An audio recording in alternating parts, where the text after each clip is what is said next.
When talking about iconic Lumia devices, everybody remembers the Lumia 920, the Lumia 1020, and the Lumia 1520. All of these three devices had unique selling points that made people talk about them a lot, especially right after they were announced. The same can't be said about the Lumia 930 though, which is a bit ironic considering the 930 is just a rebadged Lumia Icon, which was released to the global market. In fact, around the time the 930 came out, all the rumors were talking about the Nokia McLaren, a prototype phone that was able to sense your fingers even before you touched the display. If you haven't already, go and watch Mr. Mobile's video about the McLaren. It's definitely worth your time. The McLaren sadly never made it into production. Instead of the Nokia McLaren, we ended up with the Lumia 930 as the main flagship device. Pretty boring, right? Yeah, the 930 might have been boring on paper, but it's probably my favorite Lumia device ever. So why is that the case?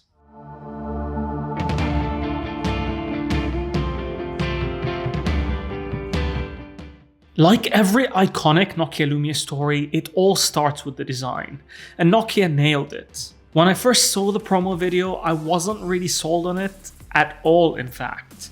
But when I first got my hands on it, I immediately fell in love. The design of the Lumia 930 is minimalism perfected. There isn't a single design element that doesn't have a purpose. The edges were made out of a thick layer of aluminum, and that made it feel like an absolute tank. No fancy curves or chamfers, just pure, thick, smooth aluminum. I've actually dropped mine a couple of times and it still holds up brilliantly. The back? Well, it was made out of polycarbonate, a Lumia trademark. Not only did it come in eccentric colors, like my absolute favorite green here, and an orange alongside with the traditional black and white options, but it also meant that the phone had wireless charging. And best of all, despite having a large camera sensor on the back, the camera lies flush with the rest of the body, all thanks to some very clever curves on the back that hides its actual thickness. The front had curved Gorilla Glass that seamlessly blends into the aluminum frame. And when powered on, the 5-inch 1080p OLED display with clear black technology and Windows Phone's dark interface and live tiles were a combination made in heaven. This, alongside the compact form factor, made the 930 a joy to look at and a joy to hold. And Windows Phone, despite its flaws and limited app selection, ran like a dream on the Snapdragon 800 processor with 2 gigs of RAM, as smooth as it can literally get.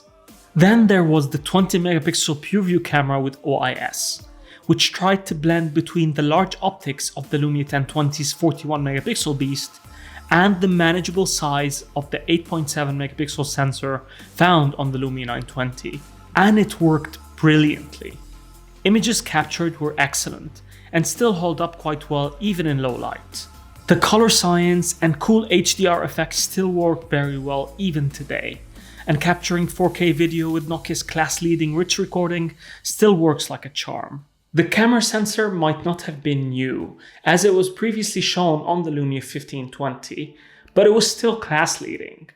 Do you have any comments you'd like to make about the upcoming HMD Global event on the 4th of April? What? You want food? No more budget-friendly devices? You need a flagship? So, where did the 930 go wrong? I think some of that comes down to timing, and a lot of it comes down to expectations. The Lumia 930 didn't really break any new grounds, unlike its predecessor's long list of innovations. No attention-grabbing feature, like a crazy 41 megapixel camera for example. Looking at a spec sheet, its specs were mainly recycled from the Lumia 1520, and its rollout to the global markets was bumpy and very late. The battery life was also mediocre for its class, as the device had a smaller than average at the time 2420 mAh battery. And what didn't help either is that Nokia Mobile announced that they're selling their phone division to Microsoft only a few months before releasing the 930. And this is why the marketing campaign for the 930 was pretty shy compared to its predecessors, and why the device never got the attention that it deserved. At that point, things were set in stone for the Nokia Lumia brand effort. Anyways, if there is a design language I would love to see on modern Nokia phones, the Lumia 930 and the Lumia 925 is the kind of direction I think they can follow. Minimalism done right and a perfect mixture of materials and colors. I really hope somebody from H&D Global is watching this video. Anyways, that's it from me. I hope you guys enjoyed this video. If you did, please don't forget to share, like, and subscribe, and I'll see you in the next one.